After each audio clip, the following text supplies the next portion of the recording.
بسم اللہ الرحمن الرحیم نحمدہ ونصلی علی رسولہ الکریم۔ شب برات کے حوالے سے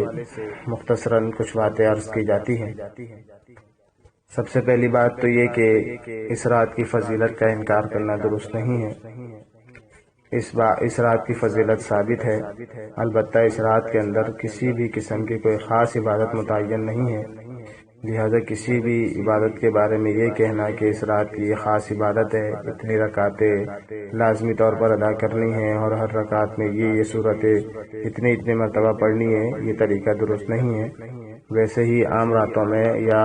دنوں میں جو نوافل ادا کیے جاتے ہیں اسی طریقے سے اس رات میں بھی عبادت کی جا سکتی ہے۔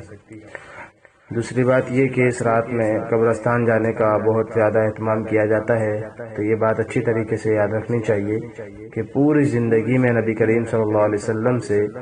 15 شعبان کی شب میں صرف ایک مرتبہ قبرستان جانا ثابت ہے، لہٰذا اگر کوئی شخص اس سنت پر عمل کرتے ہوئے ایک مرتبہ چلا جاتا ہے تو کوئی حرج کی بات نہیں ہے، البتہ ہر سال جانا اور پہلے سے اعلانات کر دینا، لوگوں کو جمع کرنا اور جماعتیں بنا کر وہاں پر جانا، وہاں پر جا کر خلاف شرع کام انجام دینا، یہ ساری باتیں شریعت کے خلاف ہیں، لہٰذا ان چیزوں سے بچنا چاہیے۔ 15 شعبان کے دن اگر کوئی روزہ رکھنا چاہتا ہے، چونکہ نبی کریم صلی اللہ علیہ وسلم شعبان کے مہینے میں کثرت کے ساتھ روزے رکھا کرتے تھے، اور خاص طور پر ہر مہینے کی چاند کی 13، 14 اور 15 تاریخ، جس کو ایام 20 کہتے ہیں، ان دنوں میں نبی کریم صلی اللہ علیہ وسلم پابندی کے ساتھ روزے رکھا کرتے تھے، لہٰذا اس نیت سے سنت پر عمل کرتے ہوئے اگر کوئی ان 3 دنوں میں روزے رکھ لے تو بہت بہتر بات ہے۔ البتہ کوئی صرف 15 شعبان کا روزہ رکھتا ہے تو لازمی سمجھ کر نہ رکھے، ویسے ہی اگر کوئی رکھ لیتا ہے تو کوئی حرج کی بات نہیں ہے، البتہ اس کو لازمی سمجھنا اور نہ رکھنے والے کو ملامت کرنا، برا بھلا کہنا، یہ بات درست نہیں ہے۔ اسی طریقے سے اس رات میں آتش بازی کی جاتی ہے، اس سے بچنا چاہیے کہ یہ ہندوانہ رسمیں ہیں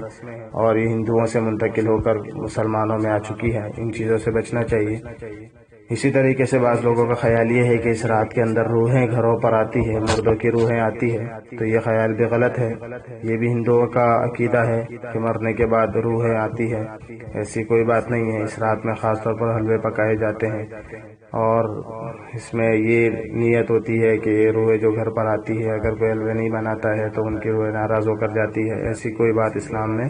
نہیں ہے۔ لہذا خلاصہ یہ ہوا کہ اس رات میں جاگ کر اللہ کی عبادت کر سکتے ہیں اور اللہ تعالیٰ سے اپنے مغفرت کی دعائیں مانگے، پوری امت کی ہدایت کی دعائیں مانگے۔ دن کا روزہ اگر سہولت کے ساتھ رکھ سکتے ہوں تو رکھ لیں، لازمی سمجھ کے نہ رکھیں،